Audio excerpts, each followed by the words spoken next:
every time I have conversations with you, I learn a new concept out of a word, and a concept that I didn't even know it existed. Okay. So and then I try to share that through painting or through art, Right. you know. Okay. So, and then Philip is the one who writes the words. Exactly. Yeah. You know, Yeah. and then we can build from there. Right. So, the first question that I want to ask you, is that I told you last night. I told you already this question. Yeah. I asked you. Is that I went to a conference of this very famous contemporary artist named Kent Monkman, who's having an exhibition at the McCord Museum right now. Yeah. And he was talking about the way that he takes historical paintings that he calls the propaganda of the white Canadians that did 150 years ago, the world that now we have to believe that that was the way it was, but it wasn't. So he takes it from a native point of view and he redoes it. Yeah. And he has a painting that is very shocking and very hard to watch, in which he wanted to have the visual image of the taking of the children from their parents to be sent to residential school. So the painting is horrendous because he said we need to see what it looked like to have babies snatched out of their parents' hands. And then he spoke about the few people that were able to escape or go to the woods or somehow not send their children, not have the children taken away from them. And that today the word for those people are called the knowledge keepers. And there's only very few knowledge keepers left around who are the ones who would never interrupted the language or the knowledge or everything. So I asked you last night, are you, talk about being a knowledge keeper. Yeah. So what's the question? I asked you last night, are you a knowledge keeper? I have knowledge, but I don't consider well, to answer you, I guess, yes. But I don't go out and promote that. I mean, I don't go around and say, hey, I'm a knowledge keeper, you know? No, I just practice that knowledge keeping activity. Mm-hmm. When people ask me certain things, I think about it, and it comes to me through the old people. You know, it's I've heard it before, you know, maybe a long time ago, and that's what I talk about. I of course spend time thinking about it, and it helps. One of the biggest areas of keeping knowledge for me is our ceremonial cycles of 1 year. Okay, that to me is the most important thing. Mm-hmm. But last night you told me, Francis, about the fact that you thought that you were a knowledge keeper because thanks to your mother. Well, yeah. Because you said that you had not been sent away to residential school, Right. that you actually had been in school in your own... Yeah, that's right. That's right. I grew up in Atiahrontkhonhsera, Cornwall Island. And on Cornwall Island, we had what they call, it's a government-run school. Right? It's no different than a residential school, except I went home every night. Okay. You know, we were absolutely denied to participate in anything that we would consider our own way of thinking. We can't speak Ganyakeha either in the class or in the school or on the playground. Although all of us were fluent, we had to pretend artificial all the time. But when I got home, it was a reverse. You know, you leave that language at the door. English doesn't live here. You know, so. And it was so comfortable to come home to be free. You know, so although I was not in a residential school, I was still held at abeyance, you know. My mother is probably the most loving person in the world. To be able to say, and she would just smile and she says, well, let that go. They will hear about it from their own creator. See? I don't need to feel bad about them. They will answer to their own creator, not me. So what you're saying then is that, so the residential schools were the colonization of indigenous children. Yeah, yeah. And I'm just hearing you that and I'm going, wow, I wasn't aware of this because my mother was sent to a private French school, which was considered a privilege, but she would be physically pinched every time that she would speak Spanish during recess. It's the same thing. I was sent to an English school in which we were also physically, I mean, I never thought, we were just thinking, oh, we're so lucky we're going to learn English, but I didn't think that the fact that we were forced to sing the American song, forced to constantly speak English, was colonization. We were being colonized. I mean, when I have an Ojibwe friend who tells me that his grandma went to a residential school, Nico Williams, and he told me that his grandma, they put needles on her tongue every time she tried to speak an Ojibwe language. Were you ever physically hurt at residential school? Yeah. Well, what used to happen is we had this. I remember in grade 6. I think he was from Europe. This teacher, Domenica Rodecchi. Italian. No, it wasn't Italian. He was either, I don't know, but he was very strict.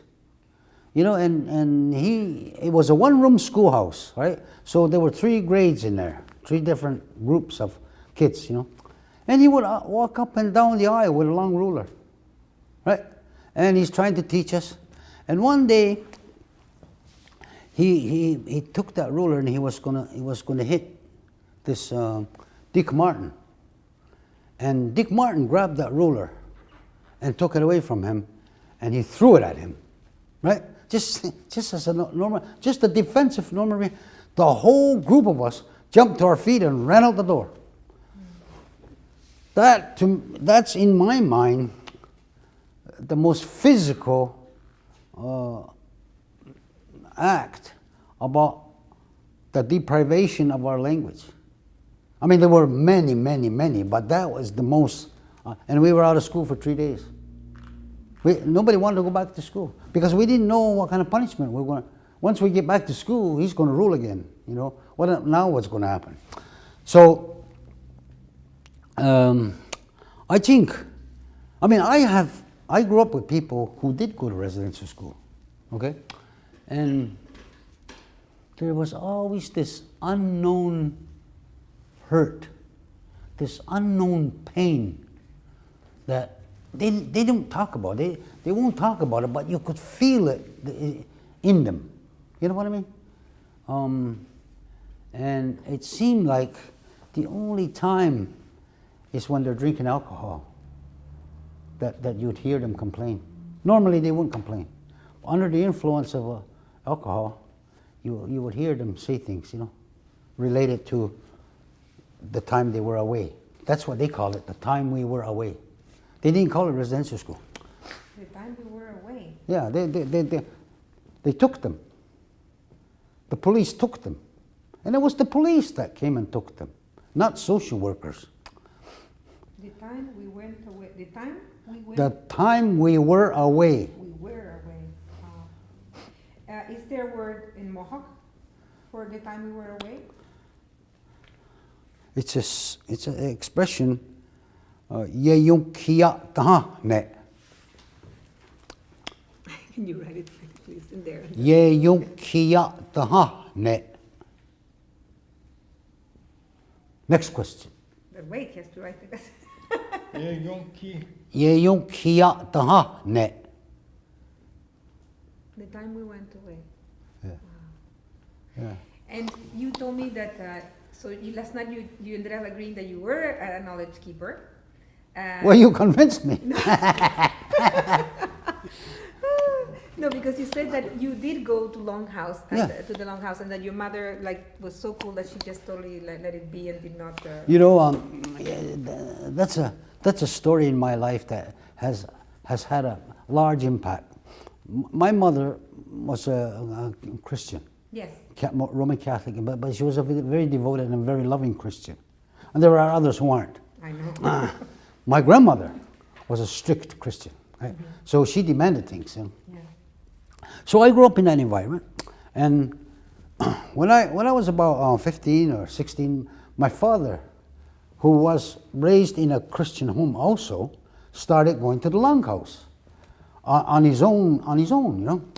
So everyone, not all the time, he would go and he would invite my older brother or my younger brother. And I often wondered why he didn't invite me, you know.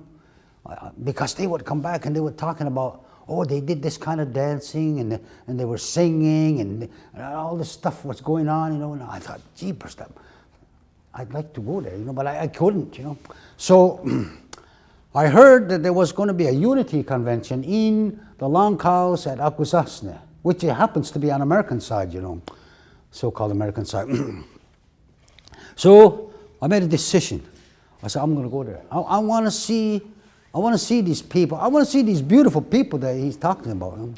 So I went, and it's the first time I ever heard Alec Gray did what today we call the Thanksgiving address. And he spoke in Ngwewenea, and it just entered my heart. I just, boom, sensed that's what I want. He's talking about who I am, you know. And I listened, and I was just beside myself, you know. And it just was so full of nice, you know. So, you know, there was a lot of people there. There was people from Oklahoma. There was people from Southwest Arizona. There was people from Indian people all over, you know, and all dressed nice and singing and smiling and laughing and having a good time, having a lot of eating. So I went home, and I'm just thinking about all this, you know, and I'm thinking, you know, how am I going to say this to my mother? What am I going to tell my mother? And she finally said, hey, my son, she's talking in Ngwewenea. She says, oh, Nizaya Damas, what is it with you? You know, and I'm nervous, you know. I don't know how to say it. I said, I was at the Longhouse. She said, oh. She said, what were you doing over there? I said, well, I went there to listen. I went there to see Indians. Mm-hmm. I went there to see Indians. She says, well, in other words, how did you feel? I said, well, I felt very good. I said, I felt very special there, in the language. Mm-hmm. And then she says, the most profound thing I've ever heard in my life. She said, my son, whatever you decide to do, don't just go halfway. Go all the way. Oh, thank you. I love that advice. That's exactly what oh, your mother was great. Whatever you decide to do with your life. Yeah, just don't go halfway. That's the most profound thing I've ever heard in my life. So the other question I want to ask you, you always talk about when you talk about the Woods Edge ceremony, or you talk about condolence, anything that is compassionate towards people that have undergone trauma, you always said words like to be of good mind, or words that lift up their minds. Yeah. It's this action of actually improving someone's mind. Yeah. And I'm part of this generation in which we deal with lots of mental illness. Yeah. And when there's now we talk about an epidemic of depression among teenagers and young people. Yeah. So I would like you to talk about what we Western people, or non-native people, call the mental illness, depression, and we have 20,000 names for every possible disease with our minds today. Yeah. I would like to see what you say about that, because you talk about to be of good mind, or words that lift up their minds. Yeah. First of all, we call it Ga Nigong Rio. Philip, please. Ga Nigong Rio. It's actually, we have received a peacemaker, a prophet called the Ganawida. Mm-hmm. He came to our people to give us, to adjust our life, because we were living in disarray, and there was a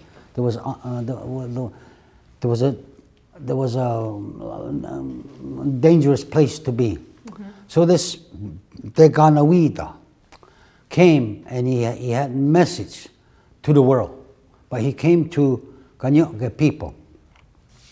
And his message was basically three things. Neskana, that means the ability to know peace. Okay? And then the ability to have a good mind. Ga Nigong Rio, that's what the word he gave you, right? The ability to have a good mind, or to have a good mind? The ability to have a good mind. That's Ga Nigong Rio? Ga Nigong Rio, yeah. And then Ga Atiahrontkhonhsera, strength. You got to be a strong person to have a good mind. You know, You got to work at it. It's not, you don't just have a good mind and then go home and sleep. You got to work at it. Anyway, in the Constitution, in our way of life, it constantly talks about that. Even when we greet each other, you know, when we say hello, we say "Segu skana." Again, in peace, I see you.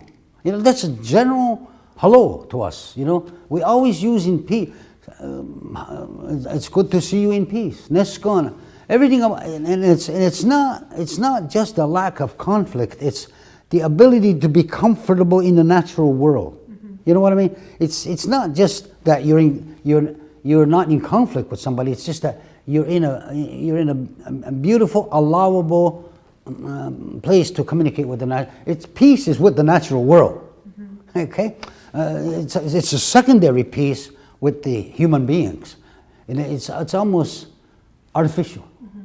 Because if they don't want peace, you're not going to you can't force it on them. Mm-hmm. So our peace talks to the natural world, to the harmony of the natural world. We have songs that we sing in peace. We have drum dance in peace. It seems like whatever we do, it's a skana. Mm-hmm. You know, I don't know if that answers your question. How do you deal in your culture with mental illness, with depression? Oh. How do you raise that? Yeah, we have a hard time with that because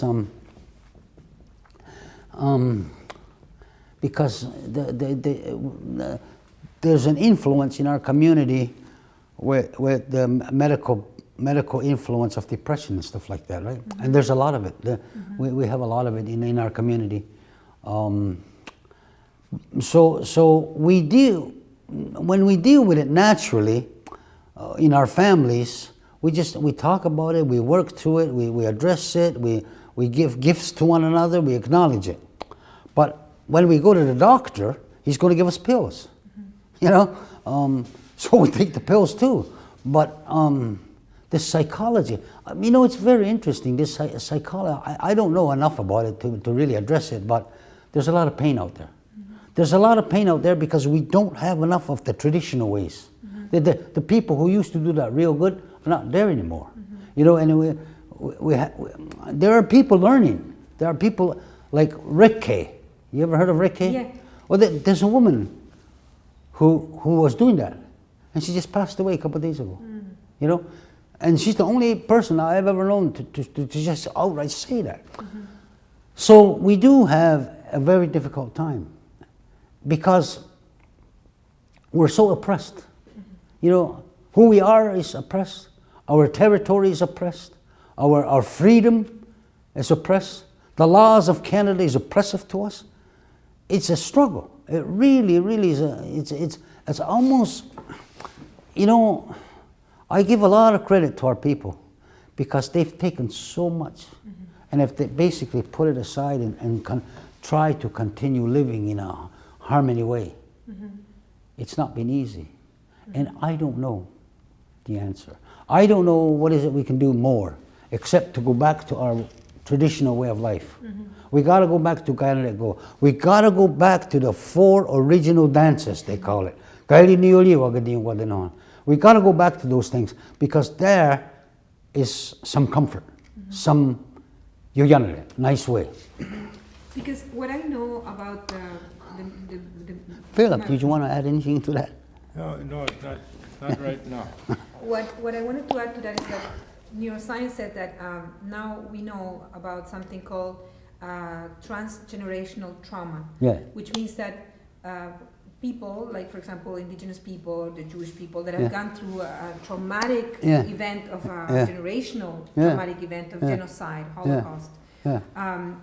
their children are that PTSD, that post-traumatic stress syndrome that is like it marked in your brain. Yeah. It's like a yeah. branded on your brain. Yeah. It's passed on to the babies. So you have new generations that have and carry yeah. post-generational yeah. trauma, you know, transgenerational yeah. trauma, yeah. and therefore they will have an inclination to have depression as a mental illness and to deal with the PTSD that is yeah. called, you know. Yeah. So I was just interested in the fact that I have seen when you did the ceremony, the welcoming ceremony to immigrants, I Yeah. saw the effect that it had on their minds and Yeah. their hearts Yeah. to have the validation of their pain. Yeah. So I thought that those were the words that raised up, lift up your minds. Yeah. So I guess maybe there's not, maybe there's, maybe this is what Philip told me once. I mean, the Holocaust is not over, so it's No, still that's not- right, so- that's right. It's So con- it's no time to stop and say how we're going to fix it because you're still struggling with it. You know, it's yeah. That's what I was going to say.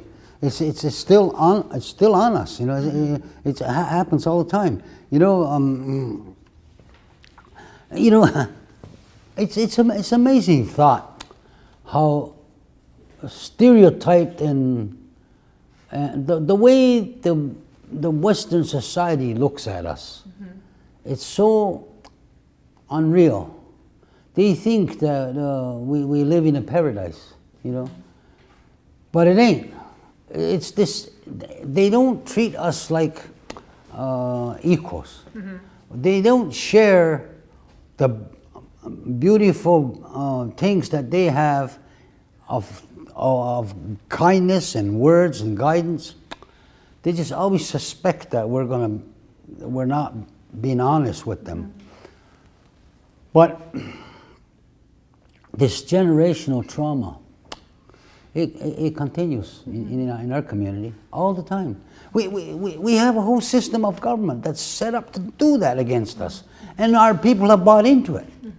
You know, they bang the table that this is the way to civilization, this is the way to progress, this is the way, but underneath that, our lands are disappearing. Our way of life is disappearing. Our choice of who the leadership are in our community is disappearing. They've taken everything away from us, and then they blame us for that. Yeah. You know, there was a recent agreement called the Dundee lands. They stole our land, and now they want us to agree to. They're going to give us money, and we're going to buy that land back from the people who stole it from us. I mean, how much more oppressive can you be than that? We can't enjoy that land anymore. I mean, how can that possibly be? How can we still say Mother Earth when it was so negative? But I'll say it again. The answer is in our traditions, and I'm hopeful. I mean, I see a lot of good things. A lot of people coming out and looking for that. I call it people are coming home. You know, people are coming back, and they don't know what they're looking for, but there's something missing in their life, and they see it among the traditional people. I mean, we got a lot more to come together on. We need to work closer together, but we don't have the answers to anybody else except ourselves. You know what I mean? I don't see us. I don't know. I mean, it's a big job just for us to survive. Yeah. Yeah. So I hope that answers your question. Yes, thank you. Last night when we were doing Brian Deere's ceremony, the 10-day feast, I was very puzzled. I saw something, and a new way of saying something that I don't ever say. It's like there's a part in which all his possessions are shared and given to people, and you said these are Brian things. You named Brian things as what he was responsible for. You didn't say the things he owned. And Right. then something that was really like, I wish you would have been in my life 20 years ago when my father died. There was a big disgrace because of my mother was the first wife and there was a second wife. Yeah. And I couldn't believe how they were all what Philip had told me, like the lady friends. There were like a few ladies that had been with him, Yeah. and there was no issue, no problem. And you, again, challenged my notions of ownership because you didn't say they had him as a husband, that they owned him as a companion, as a lover, as a husband. You said to the ladies, one of the ladies, to be happy with the time you had with him. So it's like, I want you to talk about ownership. It's true, you know. We come to this world and different families, you know, we have different possessions or material things, you know. And as we go through life, we acquire things. But with these things comes responsibility, you know. a lot of us, you know, are not too picky about what we own. You know, like, to me, it's not a big thing to own anything. It's more important that I'm constantly giving knowledge. You know, so it's twofold. That question you have is twofold. It's one is that you're using those material things as a gift to acknowledge people who came to you at your time of need. Mm-hmm. Okay, those earthly things, and so you honor them. You know, honor Joe McGregor. You know, you say this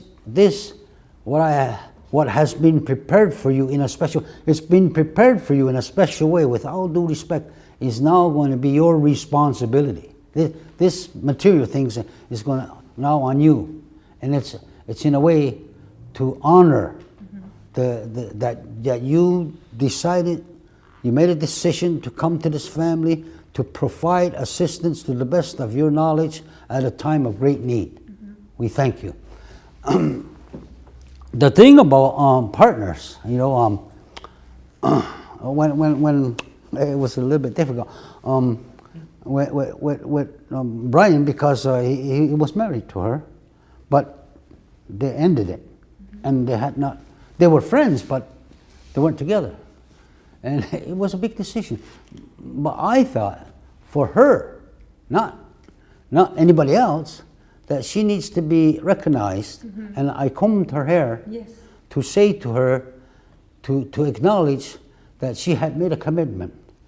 But that responsibility, she's finished with that. Mm-hmm. She no longer needs to have that on, and we acknowledged that partnership she had, but her world is going to change too. But you acknowledged first, I saw you first going to the other lady and asking if it would be okay with her. So you also honored her, yeah, and acknowledged her, yeah, if it would offend her, if you, yeah, did what you did. Yeah, so, yeah. I had to go around because I wanted to include her. Yeah. You know, but they decided not. So, you know, I'm just trying to be. I'm a servant. You know, I do what the family needs to be done. But you never used the word ownership. That's what I was. Yeah.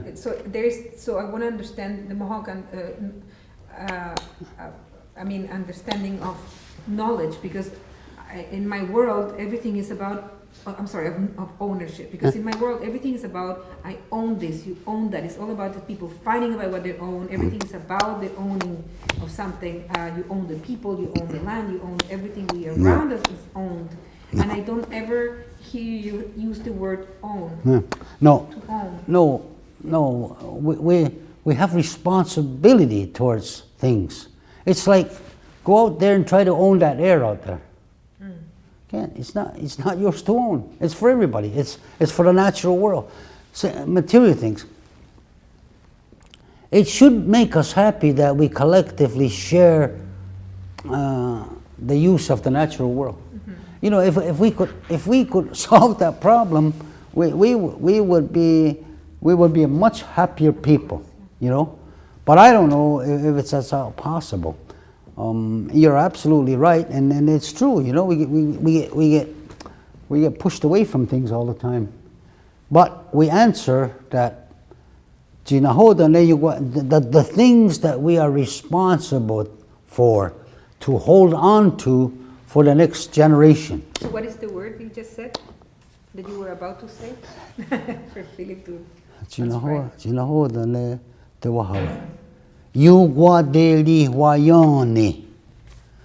That's a big tongue twister. My God. Our responsibilities. So it's not ownership. You don't say I own this land. I am responsible for this land. Yeah. I don't own to keep this it proper. car. I'm responsible for this car. Yeah. You don't own your children. You're responsible for your children. Exactly. Who are my people? Because I represent the post-colonization generation, like Victoria, like, you know, that we are the product of natives that were in the land, and that came, they were raped, they were killed, there was genocide, and then we look a certain way, but we're not what we look, and we have 3, 4, 5, 6 different people living inside of us. So how can I survive in this traumatic events that we are living if I don't know who my people are? And I struggle trying to answer your question, Francis, and I don't know who are my people. So I want to ask you, who do you think they are my people? Well, when I see somebody, maybe I don't know them, and they come walking in the door, and I sense that they're indigenous people. In my mind, my thought is, what does the land look like where you're from? Okay? That's the question that I would ask, what's their identity? What does the land look like where you're from? And of course, balance with that, is your language. I guess your language. How do you describe your language? How do you communicate with the universe? How do you communicate with the Earth Mother? What's your word for Nyawa? Thank you. What's your word for what? I acknowledge you. These are the basic words. That's your identity. To me, that's your identity. And if I can't answer those questions, because the question that you first asked me is what this Oniseni was and what does the land look like where you're from? What does the land look like? Where you're from. That's the way we say. Okay, I can answer that. Okay. That's your I can answer that, but if you that's ask the me, I can answer that. That I can answer, and finally, oddly enough, all my ancestors, my Basque ancestors, my Mapuche ancestors, having been born in a land that is called Chile, even though that's an invention because that's not a real culture, and having come to Canada and the land I've chosen, they all look the same. They're all mountain. Yeah. So I can say I'm the mountain people. Yeah. I come from the mountain people. But if you ask me in what language you can say, for example, thank you, I don't know, because I have a love-hate relationship with the language I was born with, because I know it's not my language, and my adult life is not in that language. What do you think your heart says? What does your heart say? Not what you say, but what does your heart say? When my heart speaks, gratitude speaks in English.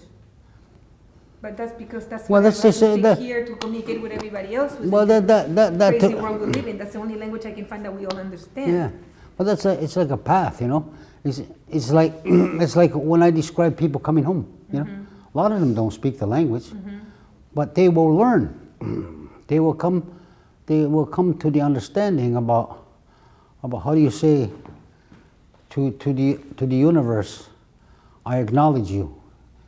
In all due respect, maybe I don't speak the language, but you are my mother. You are my relatives. The trees are my relatives. You speak to me through my sight and hearing and all the senses. It's not, and this is the hardest thing I'm going to keep repeating to you, it's not what's in your brain, it's what's in your heart. I don't know how the heart communicates, but to me, I find the answer comes from my heart, not from my brain. So when I go back to the land I come from, my heart talks to the land, to the Mapuche people. Yes. That's what I feel connected to the land. Yeah. Let your heart speak for you. Let your heart speak for you. I can't explain it anyway. No, I understand. I just wanted to link it to the fact that it is a huge struggle identity for people like me. That you kind of get kicked out from every club you go to because, like, you know, like for example, if I show too much interest in indigenous things, well, you're not a native, well, get out of here. If you go and then you said, you know, I became Jewish by whatever, but you're not really born Jewish, so get out of here. And then you go back to the land that you left, and they tell you, but you left us, so get out of here. Then the land that you arrived to, and they tell you, but you're not really from here, so get out of here. So it's a constant state of rejection. It's consistent. Huh? What? It's consistent. But it's a terrible state of rejection. And how about the artwork? When you do the artwork? The art world is the worst rejection of all the rejections in the planet. Oh my Don't God. even get me started. But you know what's going to happen if you keep exploring. one of these days you're going to find it. Don't stop looking. I Just- won't. I will just do like because- your mother said. just- I'll go all the way. Just because you've been rejected or whatever doesn't give you no authority to stop. You should be motivated to keep searching. Why do you want me to leave? What's wrong with you? You know, I mean, why do you put it all on me? This is just as much my free will as yours. So yesterday you said many times, you mentioned words like to enjoy this world and to enjoy each other. Yeah. So, and you said that those were answers to why are we here. Yeah. So I want you to very briefly talk about the meaning of life. It's only a few words, right? Very briefly. No, but I know, I think I know what you No, I you did. know what I mean. To me, the meaning of life is, I said it yesterday. It's to me, the meaning of life is family, kahwajila, and relatedness of your family and your relationship with the natural world. I believe, who did I tell that to? Somebody asked me, and I said, tell them, what's her name from Massachusetts? Alice. Alice asked me, she says, what do you think I should teach? She teaches native studies, right? Yeah, history, but Yeah. She says, what do you think I should talk about in my class? I says, tell them that the earth is their mother too. I says, if we could all acknowledge that we are a collective in that the earth is our mother, all of us. We are all ungwe. We are all human beings, and that's how we relate to each other. Nobody's any different. It's just so to me, the meaning of life is family and my relationship to the natural world, the rivers that flow, the wind that blows, all of the things, the way the clouds are. My name, you know, is the clouds are separating very fast from a storm. You know, that's my world. That's why when I wake up in the morning, I give thanksgiving. I acknowledge the world around me. That's the meaning of my life. So My children, my relatives, my ancestors, my future generations. and what happened? So define family, because once again, immigrants, most of immigrants, we have experienced the breakup of family, Yeah. and that's basically the reason. What do you want to write for it? How do you say family? Oh, yeah. Kahwajile. There, I put family, so right next to family. Kahwajile. Family, it's But I wanted to define family because last night when we left, we were on the car saying, yeah, but what is our family? Because I mean, I can say I've been rejected by my family of origin. And then I said, I should start talking about my family as meaning the family I created, my husband, my children. yeah. And then Victoria was saying, or the family that we chose as friends, or the people that were Yeah. maybe not blood related, but so Yeah. when you say family, what do you mean? I don't know. I mean, I think you described what I mean by family. It's those who you chose, those who love chose to unite you together with. Love chose you, huh? Those who love chose. Those that love chose you to be together with. That's family, isn't it? So beautiful. I want to make a T-shirt. Okay. Those who love chose you to be together It's family. is family. Together with is family. Yeah, Wow. So love is what chooses, not me. that's right. So love chooses. Your heart. Love. And love is my heart. Your heart is love, yeah. And what is love? Kanulungkwatsara. How do you write love? Kanulungkwatsara. Kanulungkwatsara. It's like a nice place to lean on. I can get that. Love. Nobody ever said that was love. Nice place to lean on. Like, yeah, no, that's easier. Tionerahtoken is lovingfulness. Yeah. Okay, I understand. Yes. I mean, you're going, the translation of the word. But to you, love is, Yeah. you said something nice to lean on. Yeah. Also, I want to add that the old people, they say inside the word Kanukwatsla, it's a formality or a resemblance of flames in a fire. Oh, yes. You know, fire and family is like the same expression. If you got a nice glowing fire, you got a nice glowing love in your family. That's the concept, you know. So fire is family in Mohawk. It's in the same compassion. Okay. Yeah, kahwajile and ojiste. Okay. So I get it. Thank That's why we you know, last night when after we completed everything, we collected the logs of his home fire, and we rekindled his fire. Because they have gone through a period of grief, but now they gotta come back to earthly activities. And today Philip felt much lighter this morning than you felt yesterday. Yeah. Yeah, you were like, oh, you've been very much like this. And this morning I felt that when you came in, you looked different. You felt very different. Your energy felt very different. I'm happy to hear that. No, it felt very different. And you said, how did I do? And I immediately answered like a colonized school child that you have to verify that everything was done, check, check, check, check. So I said, you didn't you didn't do the gesture of wiping the stain with the hide, you know, because I remember when Philip, whatever, the ceremony where you're supposed to physically, and you said you did it with words, you know, which I noticed that you did. But you told me, I did the best I could. Yeah. That's what you said. You said, I did the best I could. Yeah.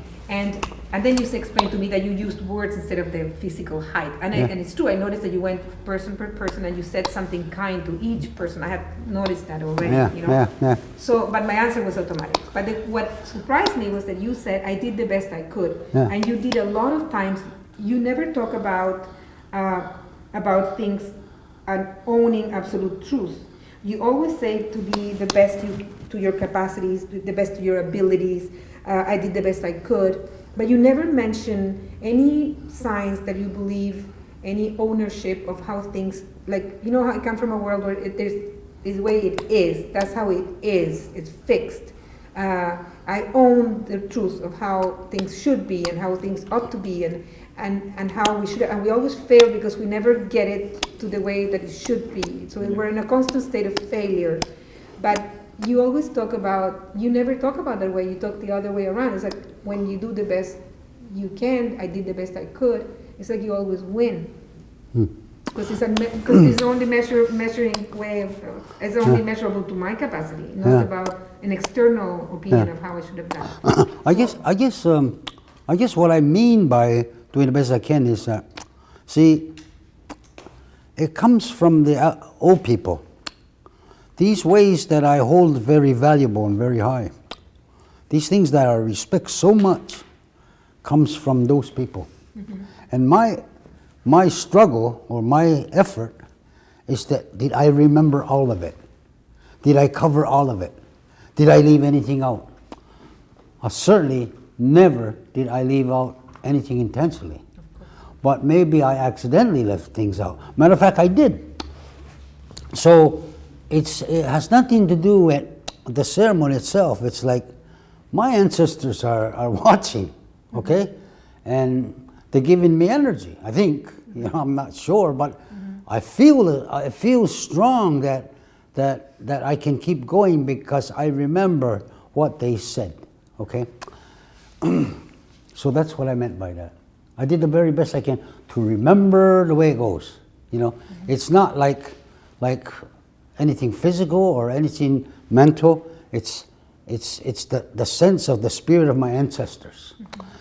Yesterday, after we did the wiping of the tears and that, I missed to rekindle fire right away. I should have done that right away. Okay. But then I was sitting there later on and I thought, hey, I didn't rekindle the fire, and then I did it after. Yes, I see. Okay, so that made me very happy to remember that, no? And that's why I try when things are moving along and I'm not involved, I spend time quietly and try to remember the way the old people moved around. Not necessarily the way they moved around gives me the sense. Not the grandmothers, the older women, their facial or body language is what gives me the confidence, gives me the strength, gives me the go for it. You know? Yeah, you done it. It's good enough.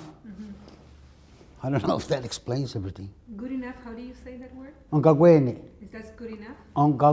Yeah. So good enough is pretty good.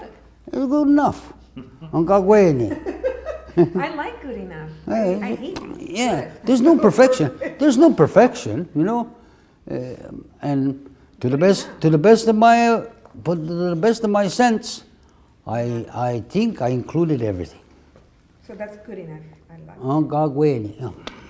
Good enough. Thank you. Yeah. I live by that. Right. So this friend of mine was telling me, oh yeah, I was listening to the radio and I was listening to this horrendous thing. They went to residential school and and she comes from a European country that went through a lot of trauma as well, whatever. And she just moved on by coming to Canada and starting fresh, you know. So she asked me, what everybody asks us, but what do they want? So what do they want? Yeah. I mean, they're complaining and they're complaining and they're complaining. Okay, so trauma happened to you. She said, trauma happened to me in my country. My whole family was killed. Everybody was there. I lost my language. I lost my this. We were colonized with the Russians. We blah, blah, blah. I get it and I've moved on. So what do they want? They want good neighbors. Thank you. I love that answer. That's a fantastic answer, bro. Of course you would have a great answer. In English, one way of looking at English law is that the Crown owns everything. The crown? Owns everything. So who's the crown? So, well, Queen Elizabeth, I guess, but I mean, that's Well, I the don't know. Crown. I come from Chile, so Yeah. the crown is like the Queen of England. Yeah, the Queen of England is the Crown because she is also the Queen of Canada. Okay, she's not just the Queen of England; she's the Queen of Canada. You know, a lot of times these people they carry a lot of titles.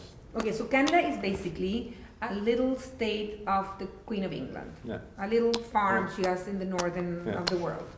Like, Big. and I'm not 100% sure of this, but for example, she is Queen Elizabeth II Yeah. of England, Yes. but she's not Queen Elizabeth II of Canada. She's Queen Elizabeth Wow. because there never was a first Queen Elizabeth of Canada, Yes. except for her. She's Yeah. the first one. So she's Queen Elizabeth ER or something like that. Yeah. That's where you see Queen Elizabeth ER instead of Queen Elizabeth II. And what does it mean, ER? Reign or some kind of Latin word. I don't know. Eternal Regina. Yeah. Eternal Regina or something like that. Yeah. Yeah, Okay. some Latin word. Yeah. Yes. So she's the crown. Yes. So for example, even, I'm not saying this still holds true, but there was an idea before, it's not right for one citizen to murder the other citizen because you're destroying the crown's property. Oh. She owns everybody. You know, she doesn't just own the land, she owns everybody, she owns all the people. These are all her subjects, you see. So this debate got kind of hopeless centuries and centuries ago. There are treaties, for example, that we have with England, which are written as follows. You know, the Crown, let's say, and Her Majesty or His Majesty, as the case may be, loyal subjects and allies. So we are the Iroquois, we're called loyal subjects and allies. You cannot be a subject and an ally, okay? I forget now. But for the sake of the people in Europe, you got to write subjects. We try to tell the Iroquois that they're subjects, you know, it's like you're asking for trouble. So you say allies. Yeah. So we are subjects and allies. So this has been ambiguous for forever. And that's the best answer to give. I don't know if I can go further than that because, you know, it gets worse and worse and worse. Yeah. Like, for example, there is a court case Yeah. where, I don't even remember what the issue was, but the resolution kind of surprised everybody. Because there's the idea that reserves, Indian reserves, are crown lands. They belong to the crown, okay? And so, but this was more a dispute between the province and the federal government. And the resolution was, that they did not belong to the Crown in right of Canada. Okay? They belong to the Crown in right of Quebec, or Ontario, actually. This case was in Ontario. The Crown, so I was like, okay, wait a minute. There's not just one Crown, there's like 11 of them. One for Canada and one for each of the provinces, and I don't know about the Northwest Territories. There's crowns all over the place. And so this land, you know, so it's like, okay, we're only the federal Crown, only the federal government has the right to interact with Native people. Province, it's not their business. So the province doesn't bother saying Ganawagi. I mean, they do, but in theory, they can't do it. You know, they say, oh, blah, blah, no, it's none of your business. This is federal. But now, as a result of this court case, we find out that that's still true. The relationship is federal, but the land is provincial. So, that, you know, we think it's ours, but I mean, according to the court, they're arguing over which crown owns it. So, don't ask me. So what is the money that everybody, that cliche, that urban myth of the money that has to be given to Native people, and why should we continue to give them the money? Can I start and you finish? Yeah, go ahead. There- I don't know if I can finish, but you can start. There's a budget. You know, it used to be the Department of Indian and Northern Affairs. Yeah. They get a budget, whatever it is, whatever the amount is. It used to be one department, right? And probably more than half of that money for Indians is spent on the bureaucracy. Yeah. They spend it all on people who push a pencil and go to a lot of meetings to talk about, they don't know what the hell they're talking about. And it gets filtered down. Supposed to pay for our education, supposed to pay for our health, pay for understandings, you know. But we get just bare minimum. Just last week in the news, there's this reserve called Cat Lake in Ontario. Out of the 80 homes, if those homes were off the reserve, they would be condemned, no question, full of mold. Kids are dying, kids are sick. And everybody just sits back and says, well, Indian Affairs should take care of that. Indian Affairs should have took care of that 30 years ago. But the bureaucracy you're referring to is Native or is white people? What's it? Canadian, the bureaucracy is formed by Native Oh, it's a people Canada. Or is Canadian people? There's a Minister of Indian Affairs. There's a goddamn guy who determines who's an Indian, who's not an Indian. Yeah. Some guy we will never know determines who's and who's not. And then I just want to tell a story about recently in British Columbia is very different than the rest of Canada, right? Because it's unceded territory. What does it mean unceded? They never signed off. They never made no treaty. They said it's our land. Get the hell out of here. That one I'll finish up on. Okay. So what happened is there was this natural gas pipeline that they were proposing on $60 million, whatever. And so they went to the band council people, the elected system, their system, and they made a deal with them. They paid them off. They got them drunk. They partied with them. They sent prostitutes, whatever they do. All 26 of them signed. And then they got to the hereditary chiefs, the real chiefs. They said, no, we're not having any of that. This is our territory and you're not coming to. So they sent the RCMP and arrested 14 of them. That's the answer. He said, if you don't sell out, we're going to arrest you. Right? That happens all the time. It goes everywhere. No, I know in Chile it's the same thing Yeah. with Mapuche people. So when they say no with the right and the titles and everything, they send the police and they arrest them. Yeah. So you know, there's a lot. The funniest thing is there's a lot of indigenous people that work in the Department of Indian Affairs. That's what, yes. You know, they should know better, but they're part of the system.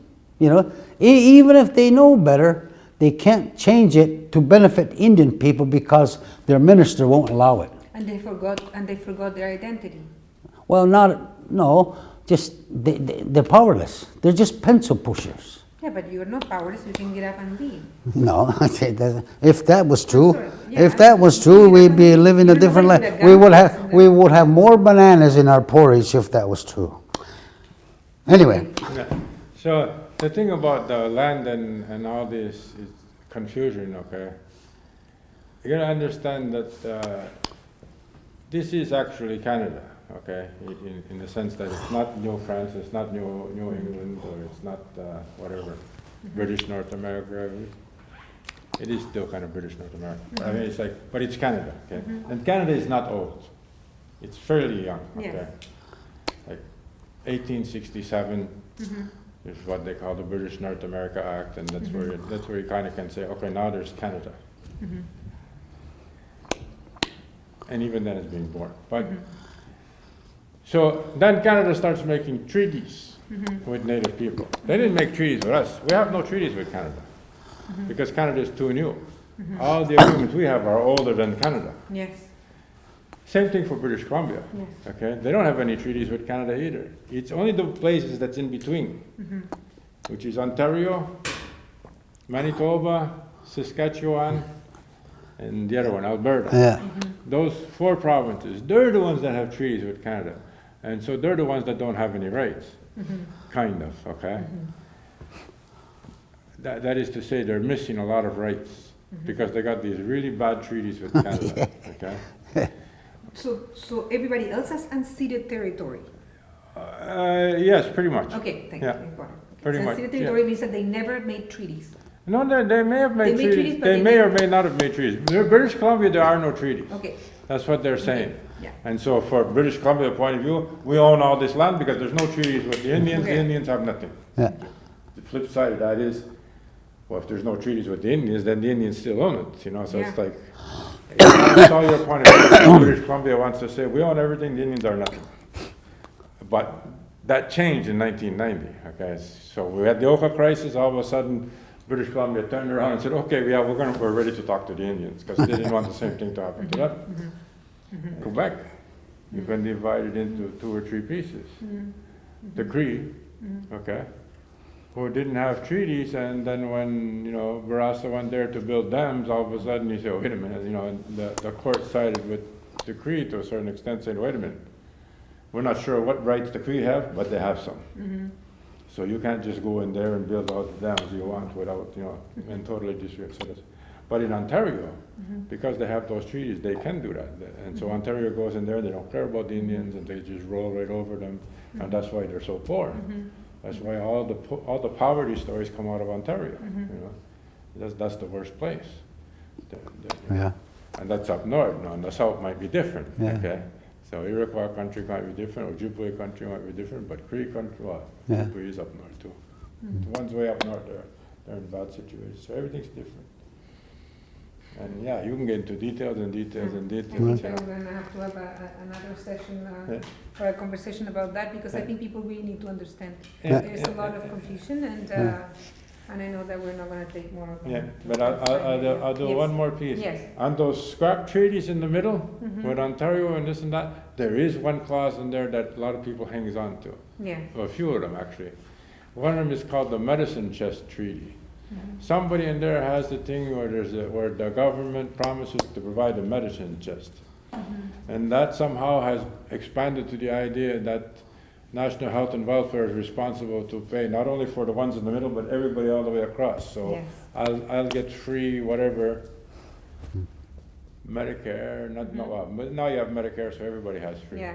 But before there was Medicare, we had it free anyways. Yeah. Because of this medicine. So that's just like a totally weird treaty. All it said was the government promised to provide a medicine chest to these people over here, and all of a sudden one of those. I mean, it was nice. Okay. So it's all hodgepodge of, and another one is education. There is a fiduciary responsibility for education. I'm not sure where that comes in, but someplace, and so that's why we have a lot of monies for education that other people don't have. Okay. The rest of the stuff, some of it is political. The housing part was significantly political. Yes. Because it's embarrassing, right, to have so much poverty, and so the government's. Yeah, it's bad. Atiahrontkhonhsera is a feast that generally in English referred to as 10-day feast. It's a traditional acknowledgement that when when we lose somebody, the body and the spirit separate. So we have dealt with the body, the remains, and we returned it back to Mother Earth. What we did last night was address his spirit. Okay? His spirit has been dwelling around us since the time of his death. So his spirit needs to be directed home. And we do that through the tobacco burning and through the direct communication. The second part of it was to address the bereaved family. We wipe their tears. We dust their ears. We clear the obstruction in their throat. And we take away that stain in their chest. That's for the family and for the community. The giveaway is for people who came to be in a community we're very familiar with. People come to the wake and they will bring food, or they will bring condolence, or they will help clean the house, or they will help dig in the grave. They will help being pallbearers. All those people need to be acknowledged and thanked. And there's that is in two parts too. It says that he, the one who has gone before us, should not have any issue of his personal belongings before his death to obstruct him on his journey to the spirit world. So we say somebody else becomes responsible for these earthly things, including his name. We take his name and we lift it and we place it back in the family. He doesn't need it anymore. He's done the use of it. Okay? All of the things that he enjoyed in life, we leave that here for his relatives. The work that he has done. You know, in sometimes when you have somebody who was an official, okay, maybe a faith keeper or a knowledge keeper or somebody, you address those qualities or the duties and responsibilities that they had before the burial. So that giveaway complements that. And then finally, we after we done our feast, then we again direct our words directly to his spirit, saying, you will remain here for the rest of the night. But when the sun comes up, the first light of sun, you will take your journey. And you will enjoin the sun to go across the sky. And then you will continue your journey wherever the great mystery of the universe has directed you, which we do not have any knowledge of. We don't know. We just know that you're going to be in a good place. What happens at sunrise is that, see, the spirit is there all night. We say that. We actually say that in that tobacco burning. And people just leave their dishes and stuff alone, okay? And that food is there. At sunrise, we start and we take the dish that we have set for that spirit out. We take it to somewhere in nature so that other natural animals or birds or whatever, they'll eat that. Huh? But it's out of the area of human consumption. And then we clean the house. And then and this is a big thing, we try hard, we try very hard in our mind to let that person go. Okay, I mean, never gonna let them go for real, but you gotta acknowledge that spirit's gonna take a journey. We generally will speak to the body. You know, when somebody's deceased, we will go there and we will announce to that body, we say, on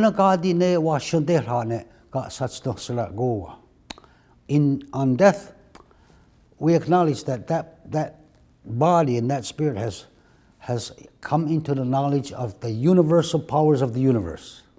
Okay? It knows no more. It knows all of the universe. It has become a great power. And then we would direct we explain what happened. You know, that your days in this world has come to an end.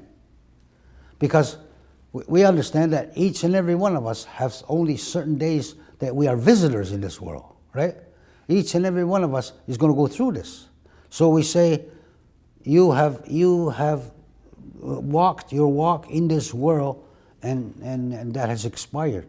And then the next step is to prepare his clothes.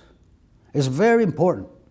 We say creation asked us that we have three things in life that's very important that we do all the time. One is we keep our language.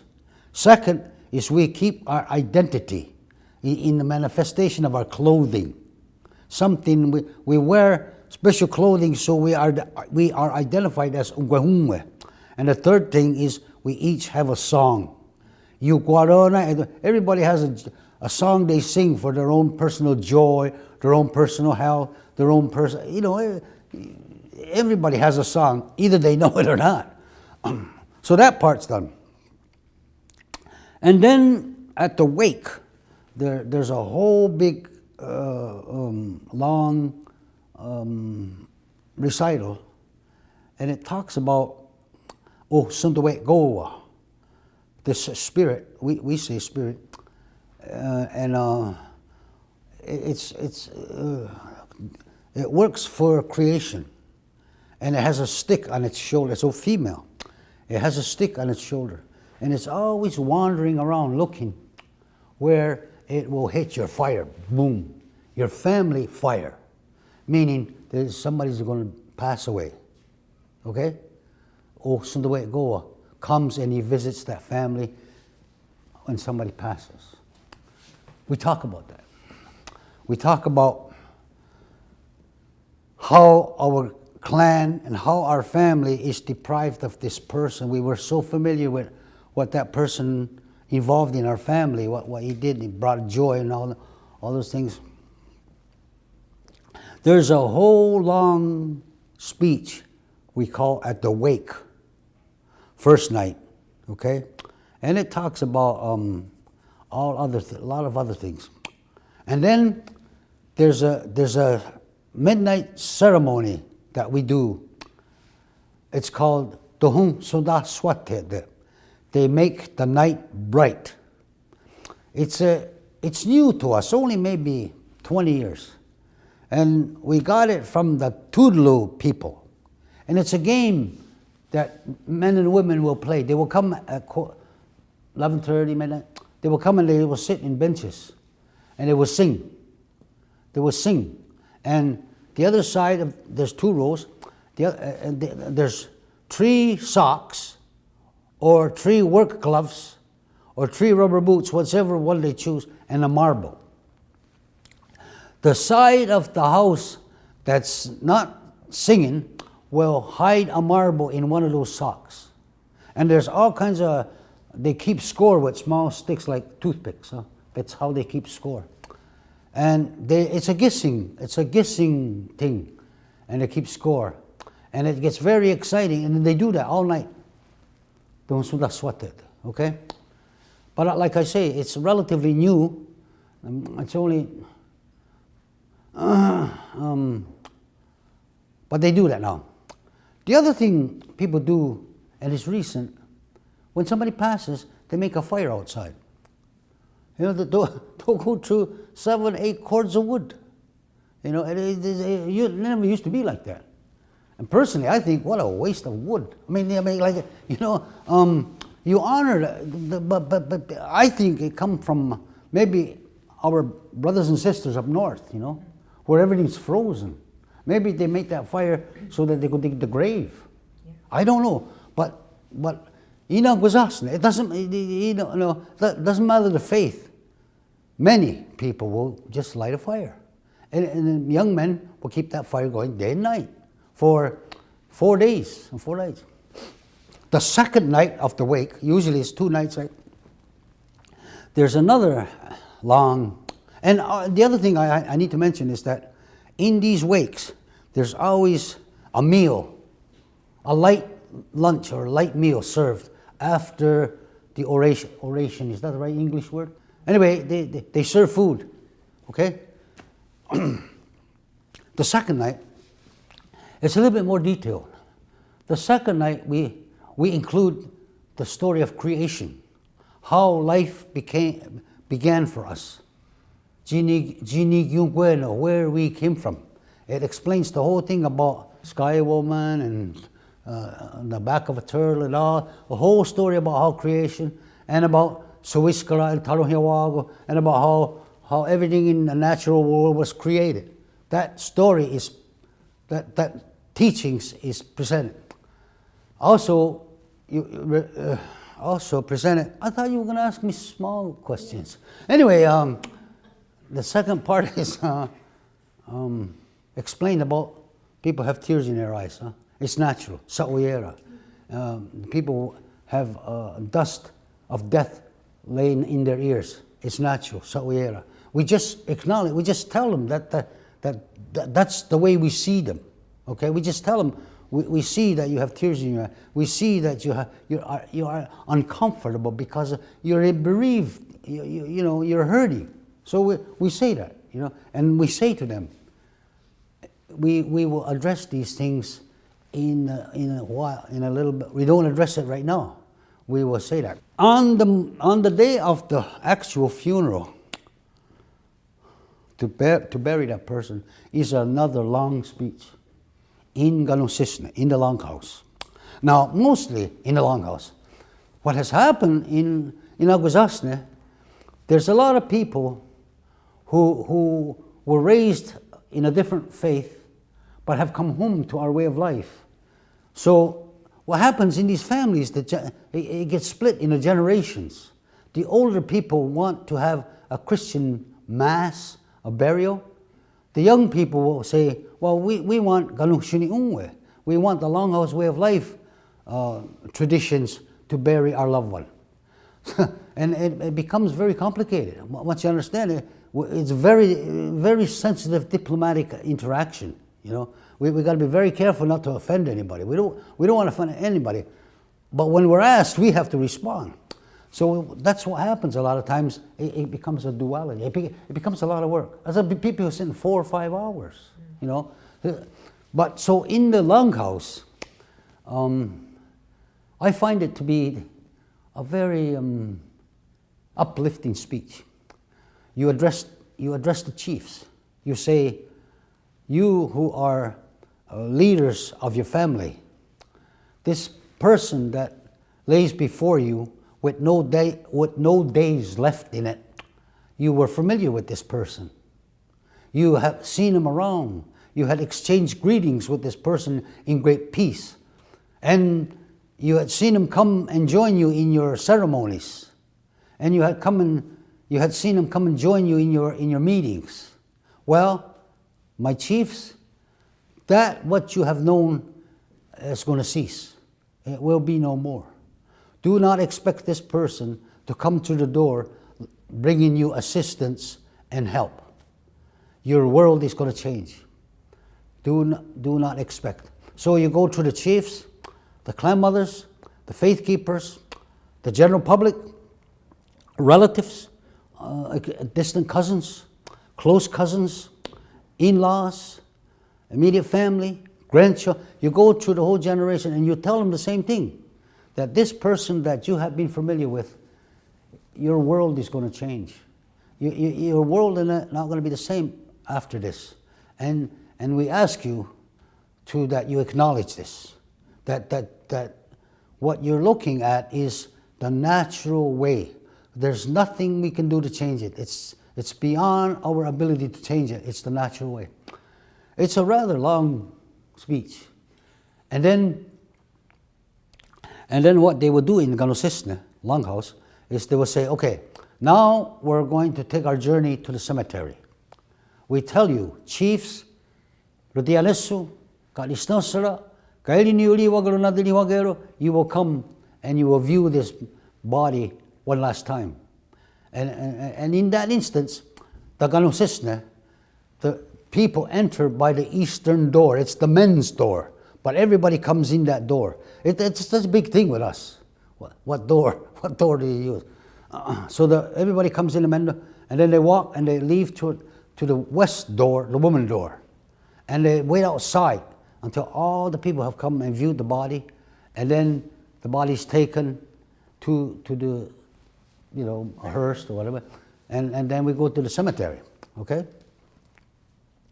Once we get to the cemetery, there's another speech, and basically we say, we now return the body back to where it originally came from. We all came from the Mother Earth, so we return this body back to the Mother Earth. What happens at sunrise is happening. See, the spirit is there all night. We say that. We actually say that in that tobacco burning, and people just leave their dishes and stuff alone. Okay, and that food is there. At sunrise, we start and we take the dish that we had set for that spirit out. We take it to somewheres in nature, so that other natural animals or birds or whatever, they'll eat that. Huh? But it's out of the area of human consumption. And then we clean the house. And then and this is a big thing, we try hard, we try very hard in our mind to let that person go. Okay, I mean, never gonna let them go for real, but you gotta acknowledge that spirit's gonna take a journey. The question of money, let's say, you know, there's so many ways to answer that question about money, and I threw a few out there. Well, here's another one.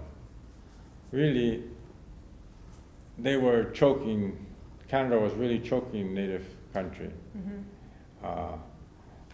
in the 1980s. And then we had the ochre crisis, okay? And after the ochre crisis, Canada just threw all kinds of money at Indian country, okay? Because that's Canada's way of dealing with problems. You throw money at it.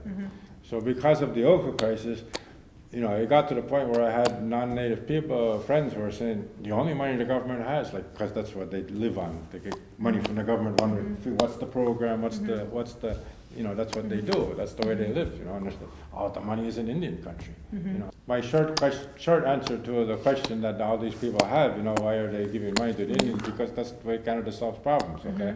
Instead of dealing with the issue, we say, we don't understand the issue, here's a bunch of money, and everybody calm down, you know. So and it worked. and that's how it works. Yeah.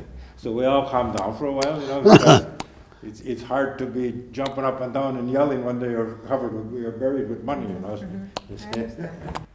I guess I want to just talk about the impact of the ceremony on you. And my guess is it takes a long time to know that, but the day after, to hear you reflect on it. And that means partly the impact of the ceremony, but it also means just particulars that were going on. I mean, I was watching food preparation, I was watching the kids play, there were lots of things going on besides the ceremony. Kind of hard to talk about something like that, and not because it's death, but because it's like, okay, we know how to walk, but how do you talk about walking? So, you know, you know, so we know the ceremony goes through, and we know it has powerful impact, okay? As Carolina would remark a while ago, I'm different today than from what I was yesterday. And it has that kind of impact. And of course, we had the affair in the Centennial Park, and we know that had a lot of impact on a lot of people. So we know that. Can you describe exactly why and what? Francis is the better person, perhaps, to ask those kinds of questions. Why did you want it? Why did you ask Francis to come do it? Is that the way it works? Yes, for sure. I mean, he's a knowledgeable person. You know, an experienced practitioner, let's say, of this ceremony, best one that I know of. And in some senses, that's part of the issue is, if not him, then who else? Is there really someone else? Okay, I mean, there are other people who can do the words, but you know, it's there's a different skill level altogether. So why don't we have dozens of people at the skill level, and that's you know, And that's a long historical question, but the reality is where we are today. Let me start from a different direction. We have a program in the community called Atiahrontkhonhsera, which is an adult Mohawk language immersion program. I don't know how to say that in short words and still make sense. It's a Mohawk immersion program for adults. Yeah. And at one point, I was a student in that about 10 years ago. I made it halfway through the program.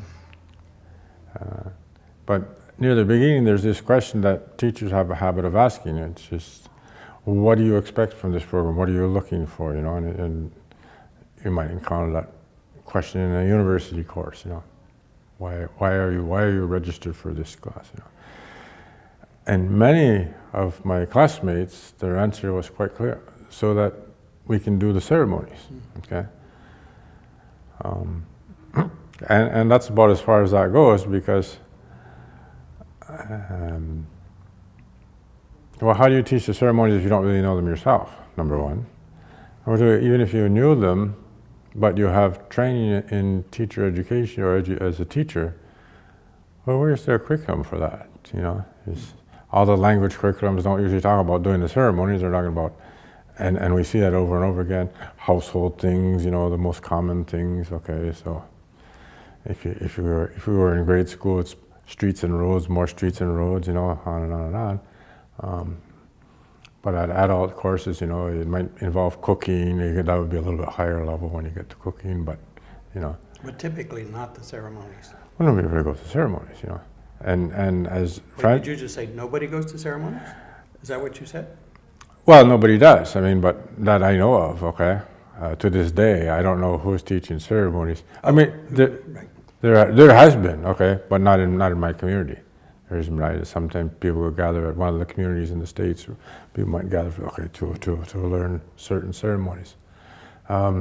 We do have in our community some people who are doing what they call rites of passage, but they don't do this rite of passage. They do a particular more of what I would call coming of age, okay, which is a rite of passage, but it's only one, and it's not. I'm not sure why. I'm not against that particular rite of passage, but I'm not sure why they would focus on that one, because that's not one that's as deeply embedded in our narratives. So it's recent and invented. It may be old, okay, but it's not deeply embedded in our ancient narratives, okay. Like the story of the creation story, the story of the coming of the great peace, you know. Those don't talk about coming of age. They do talk about young people. Often young people are the leaders, and in fact, that's a theme, young people as leaders, okay? And coming of age ceremony almost implies, well, young people need to listen to older people. That's more recent and you know, invented. We do, as you heard Francis say earlier, certainly have respect for these words that we get from the elders, okay? Not because they're elders, it's because they're passing on words that are even older and older and older, go back to ancient tradition. We have a tradition of young people leaders. Anyway, so we have all these questions, okay? So in a sense, I'll jump around a bit for a second here. Why do I ask for this to be filmed, okay, is almost an accident, okay, oddly enough. And it goes back to a previous discussion that Caroline and I have had around the importance of a different rite of passage, namely the greetings to the newborn child, okay? So when a child is born, there's a certain words that are said. And later on when the child is named, there are words that are said. So those are two, okay? So, and she asked me at one time, you know, do you think we could film that? Well, the problem with filming the words to the newborn child is difficult to schedule. You know? I said, okay, you have your baby at, you know, 4 o'clock on Thursday afternoon. You know, you can make the schedule, doesn't mean anybody's going to follow it, and it's probably that they won't. So it's not so easy to schedule, you know. A funeral would be more easy to schedule, and a 10-day feast is even easier to schedule. So Did Brian have a traditional funeral or a Catholic funeral or a Protestant funeral? What's the? That's what I was trying to get Francis to tell me, but so just what's the? Yeah, no, he had a traditional funeral. A traditional Mohawk funeral. Traditional Mohawk funeral, a little bit of a hybrid in the sense that it wasn't held in the Longhouse, okay? I mean, real tradition is it's held in your own house, okay? But very few people do funerals in their own houses any day. So they tend to be in the Longhouse.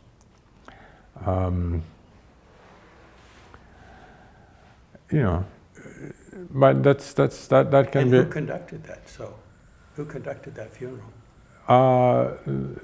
My cousin Joe that you met last night, you saw him last night, okay, he did that funeral. Your cousin was the one in the red. Yeah. Yep.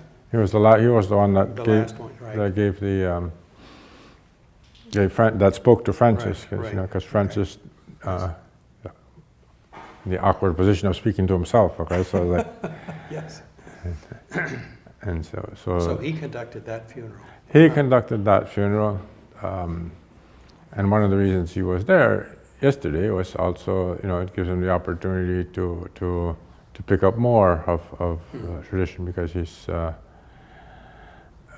come more late to this business, let's say, in his later age. You know, maybe, I don't know how long, but say for the last 10 years or maybe even 20, that he's been doing these kind of things. So he's at a learning stage yet, okay?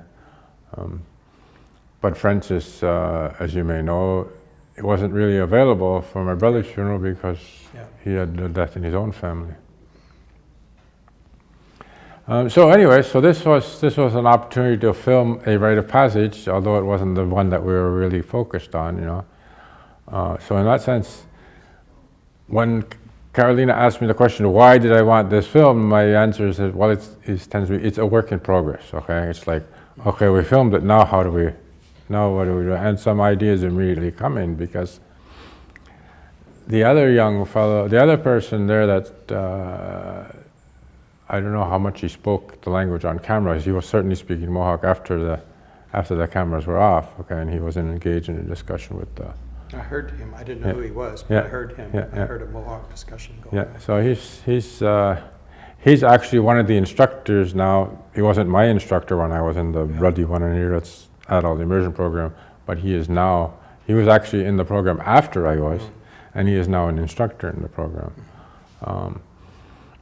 And so he's, you know, and we were visiting him yesterday, day before yesterday, and I could see the outline of his curriculum on the board, and it's like, it's a standard Canadian approach to, you know, so I don't know if there's anything wrong with that, but there's not a lot of success that I read about in Canadian schools. They have difficulty teaching, for example, math, which is a much simpler subject than a language. But the thing is, whether it's successful or not, it's certainly the focus is, okay, you know, the clothing you would wear, the this, you know, this everyday stuff, it's all very nice, but people want to learn the ceremonies, and you're not teaching them what they want, you know. So here's an opportunity, and so you saw perhaps yesterday that Francis then left the responsibility to Wilma and my daughter and her partner to distribute the remainder of the stuff. So Can you talk a bit about that, how that worked, just internal to the family? Like how did that happen? How did all those things get picked and chosen and bundled? And I mean, looks like a lot of work represented by doing that.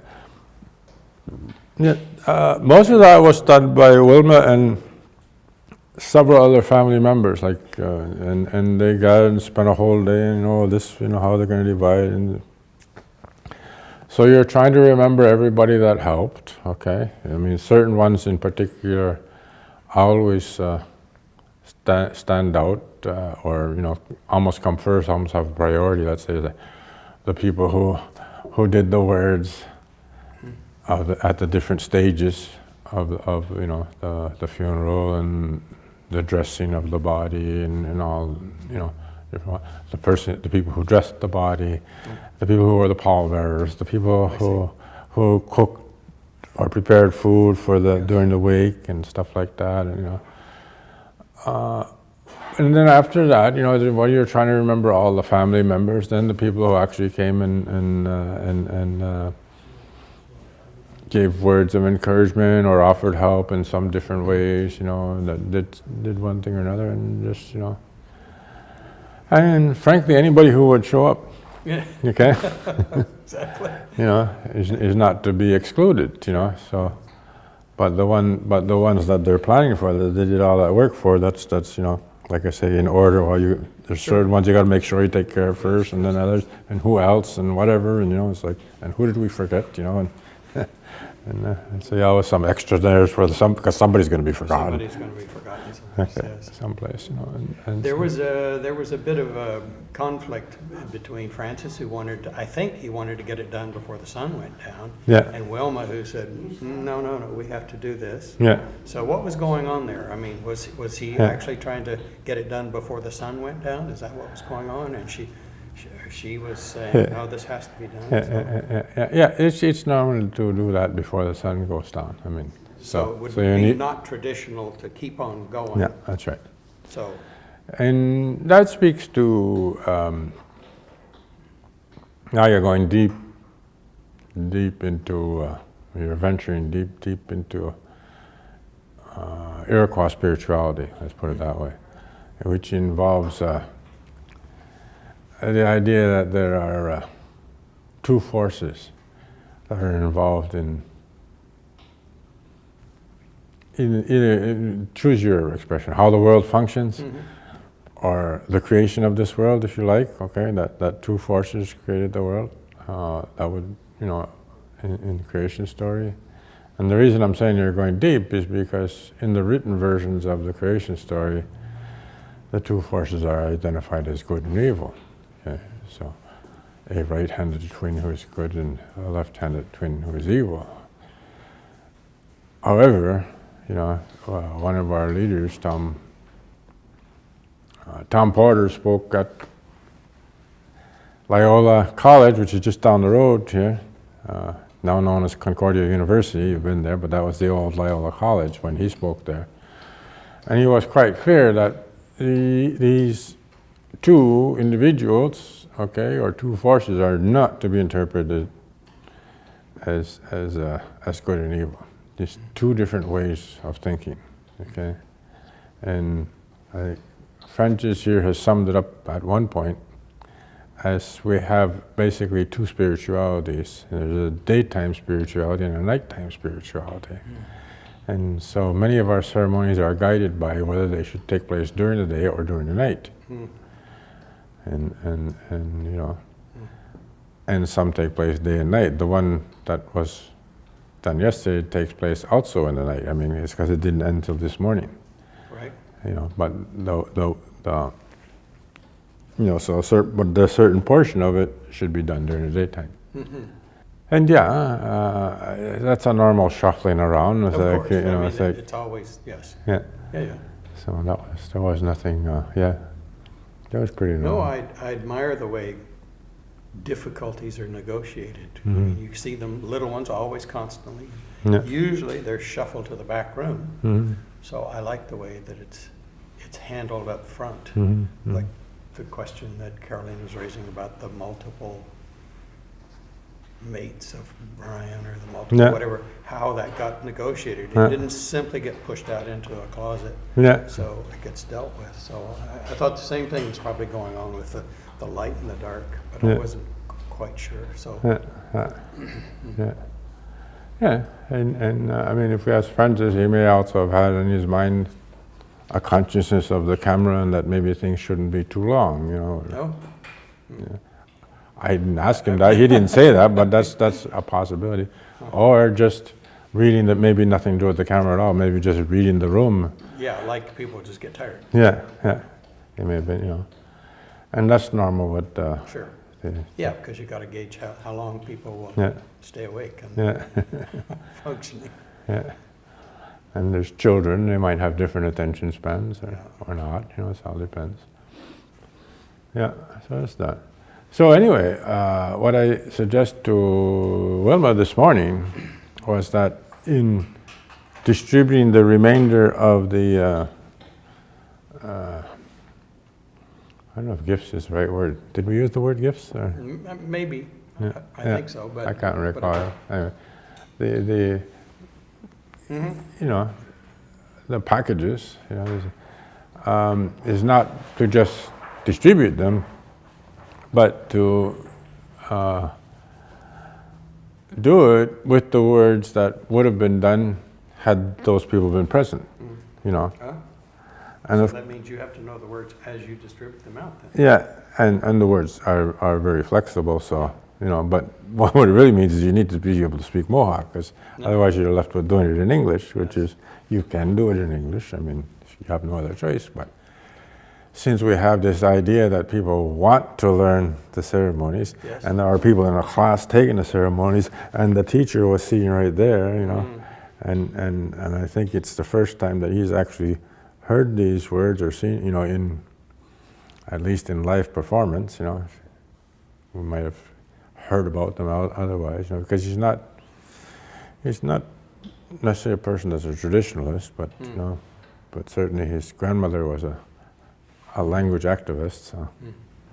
So that means you or Wilma or somebody, some family member will go, Yeah. say the words and deliver these Yeah. responsibilities to people? Yeah. Yes, but it also means that they need another party. Oh, it does? Yeah. Need someone who can speak the language.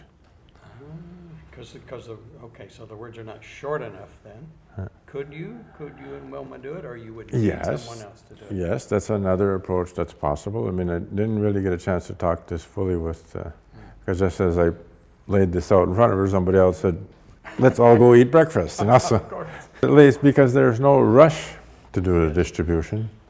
And there is an idea that it should be done properly. Well, you know, we can always say, well, none of us speaks English, speaks Mohawk, so here it is, and here's your gift. And, you know.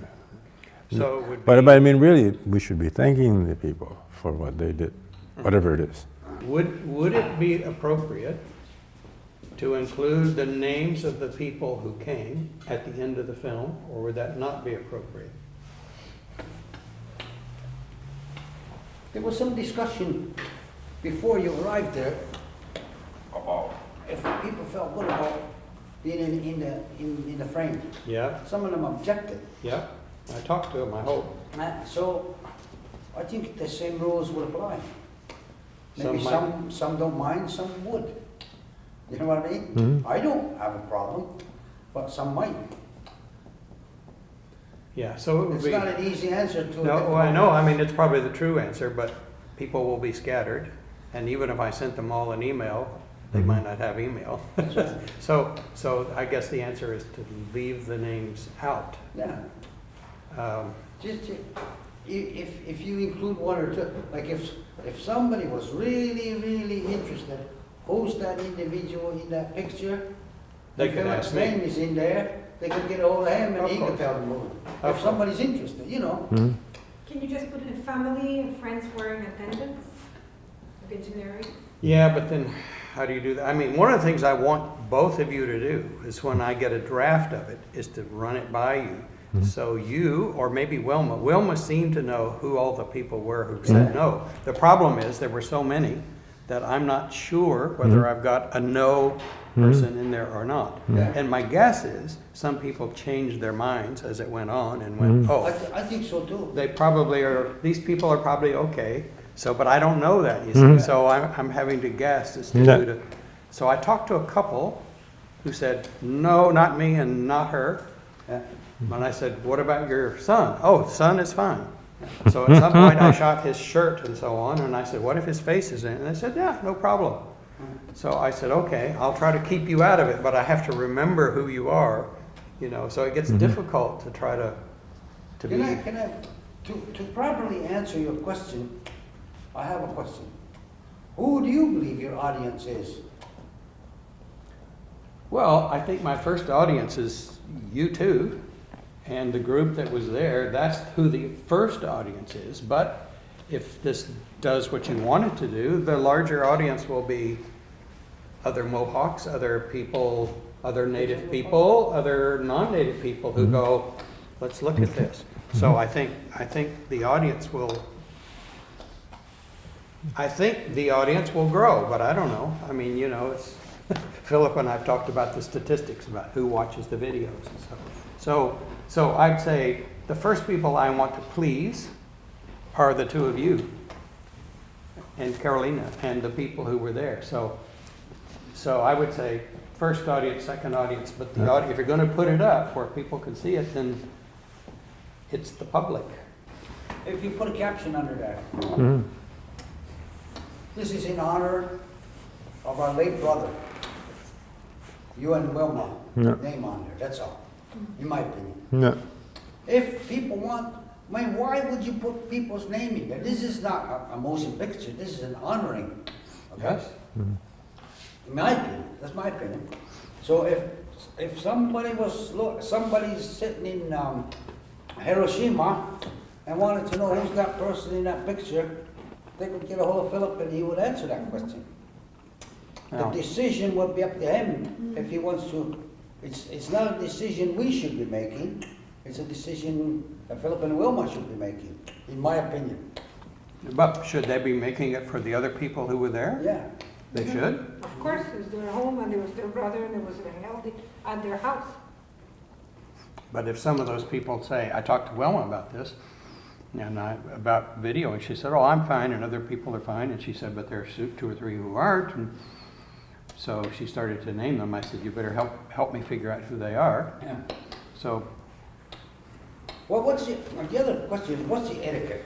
What would be the etiquette? the etiquette for film is different, though. The etiquette for film is anybody who participated in it and put some effort or energy into it is in there. Yeah. So that would be, for film, Okay. it's an honor to the people to say, these people were in there. And if you can, to identify their roles even. So, but the etiquette for film is not, that's why I'm asking you the question. It may not be the same. Yeah. Well, The film etiquette is you honor the people who did the work of performing in and making and editing the film. You would put them there. You would only leave them out. That would be demeaning to those people. That's the film thing. So, but the ritual thing may be totally different. If I work, say, with Mennonites may not want me to photograph their faces, for example. If they're traditional Mennonites, they go, no, it's vanity. And you go, okay, should I just turn the camera off and do nothing? And some say, no, you should leave it on, but you can show us working, show our hands, you can show our backsides. So there's a whole range of people who say, no, it's fun to, let's do it this way, and the others go, no, let's do it this way. So I think I just have to negotiate that the best way I can. Yeah. Well, So, I'll repeat my opinion. I believe you should put Wilma and Philip name in there, and that's it. Okay, Yeah, there are in our community. let's just talk about the words then. If I put the name in there, I put it at the end and say, what do I say? How do I say it? How would I word it? So you say Wilma and Philip are honoring their brother, or how You do say what they are the hosted- words? They hosted the Atiahrontkhonhsera. So just put both their names and say they hosted it. And do I say for Brian? Huh? Do I say for Brian? No. For their brother Brian Deere. Yes. That's only the Mohawk name. That's up to you, Philip. Yeah. I can't go into that one. Okay. So send me a note. The other problem is this. Send me a He note. So. lifted his name. It doesn't Yeah. belong to him anymore. Ah, But the film, Yes. well, yes, but that's true. So then they lifted his name, so then he doesn't own his name anymore. You could say his brother. Yeah, you don't need to say who got the name of the brother, yeah. so to leave his name out. It's for my late brother. Yeah. Yes. You could say for my late brother, Brian Deere, right? Right. No, because he just said No. they lifted the name. Yeah. Yeah, but this But is he not- had that name before. Exactly. That used to be his name. Yeah. And that's how you say it in the language, isn't it? Yeah, it So I used think to be his name. Yeah, see? So you send me the Yeah. words, and I will use them. Yeah. Okay. Ronald. Send me Yeah. the proper terms and I will use them.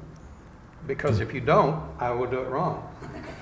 So, No, I like this discussion. It's a sensitive area, you know. And, for my part, I was asked by my good friend, and I did the very best I can.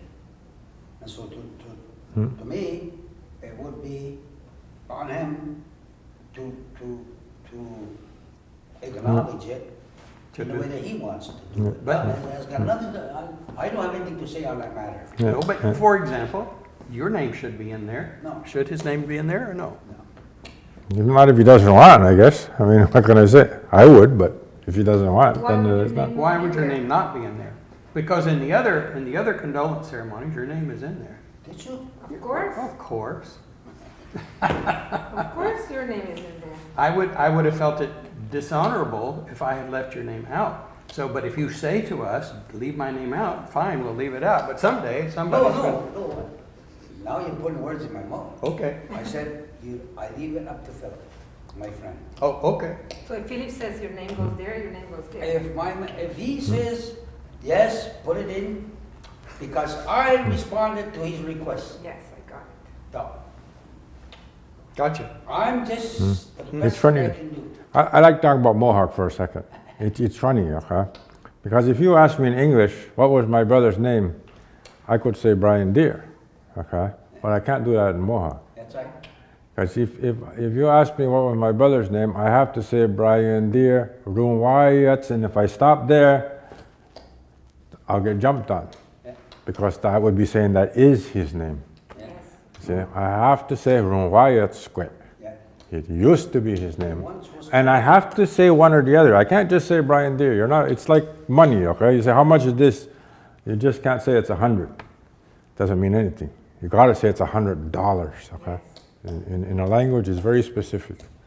So, I cannot, I can't just say, if you ask me that question, I can't just say Brian Deere. Well, wait a minute, that's only half a sentence. And in Mohawk, we speak in sentences, in English. So all those things that have been distributed and will be distributed. Yes. What do we call them? Do we call them gifts or they're packages? I know that much. I call them bundles. Yeah, they're bundles. Okay. It was respectfully put together. You don't really say what it is, but it's an acknowledgement. Yeah. It's a Okay. token of acknowledgement. Yeah, okay. So the acknowledgement that he gave you yesterday, Yes. have you looked at it? Well, when I want to be very honest with you, when I was extremely affected by it, I had to stop myself not to cry. Yeah. And the first thing I did is that as soon as I got home, was that I texted Alain and I told him, Alain, you wouldn't believe what just happened. And I told him everything that I went on, and I said, and then when it was over, they called my name, and I don't know why they're calling my name, and they have a package with my name is on it. And on top of it, there is a package with your name on it. And he says, me? With capital letters? And I go, yes. And I'm waiting for him to come home so we can open them together. Okay. And he's on his way home now. Okay. Because he was in the US. He's not here. Hey. So he's coming home now, and we're going to open our packages today Okay. together. Okay. So I peeked through something, and I saw that there's something to do with the trains. And Yeah. thing. Okay. And then, which I remember that I told Philip wasn't there for his brother's funeral. I was there, and I was surprised to be in this funeral home, which I didn't know what was this. It's not a church. It's not a Longhouse. It's a funeral home, but with no religious denomination. And there was a billboard on the right side covered in pictures of trains, and I was trying to understand it. I was saying, why do they have trains in the funeral home? Yeah. And then I remember that Philip, always things are better in my mind than in reality, by the way, because I'm an artist. So I said, oh, I know why. Because Philip told me that the CP people, the train people, they know not to mess with the natives and they have good relations, because it would just take the natives to sit on the train tracks and it's all over. So, and the train tracks go all over. So these trains must be there as a reminder to the native people of the power that they have. And I'm like, wow, this is insane. And then Philip tells me, no, my brother loved trains, so they put pictures of trains. And I thought it was really funny. So, and I saw one book that I thought of the book that said the back's history, so I do see that Yeah. there are Brian's books. Yeah. And I'm like, but I haven't touched any. It's there. Yeah. I'm waiting for Alan to come home so we can look at it together. That's Yeah. Well, yeah. Okay, can I just one more remark to the subject of names on the to me, because what I think this video will be best used for is for our young people, our own young people, who are learning the speeches, okay? This is what I think will be the most helpful. And so for them, they don't need my name on there, they want to know me by my voice. How will they know you by, if they don't know you personally, how will they know you by your voice? They will. And if in 40 years from now we want to learn language and you're no longer here, They will know. Well, suppose even now they say, who is that guy? Where do I find him? How do I get him? Yeah, So would it seem to you arrogant to put your name up? To put your name on there? I'm not a show off. I don't. No, Yeah, I but know you're nobody not a thinks show you off. are. No, I know But you're we not. like to show you off. No, I understand that. So, but it would seem to you to lack humility if you put your name, if your name somehow was on there. If Philip thinks that I'm not on there, Okay, you send me the word. somebody else needs to make that decision, Okay, not me. all right. That's right. His name needs to be on there. Put the Weeche greeting on the YouTube. That's what I think. It says your name in it. When I put when Well, in that's the okay, So so long you- as you make the decision to do that, not me. Yeah. okay, I get so that. he I- does no, not I- want to make the decision. No, I Then we understand. go to- His name needs to be on there, and I'll tell you one of the reasons why. Okay. Because we're so poor today. There are people who have actually said in a public meeting that the only people who know the condolence is Charlie Patton and Joe McGregor. Okay, and it's like, So you mean ritually poor, ceremonially poor, is that what you're saying? well, Like- poor in ritualists, I guess, or at least poor in our opinion of ritualists, or poor in our knowledge of them. So there's people, like he said, I know who he's talking about when he said they'll know his voice. But there's a whole other group of people who Who won't know it? don't even know he exists, apparently. Yeah, which kind of blows my mind, but the world has many faces. Yeah. Like it's not just a speech, it's not just a ritual, if that's a proper way of using the word, but I mean it's not a set of magic words. No, it's not. There's more involved. There's clearly the speaker or the ritualist or whatever we're going to call a Francis, There's a lot going on, and the speaker has to be aware of that lot going on, and you can't just be rattling off words like reading a speech from a piece of paper.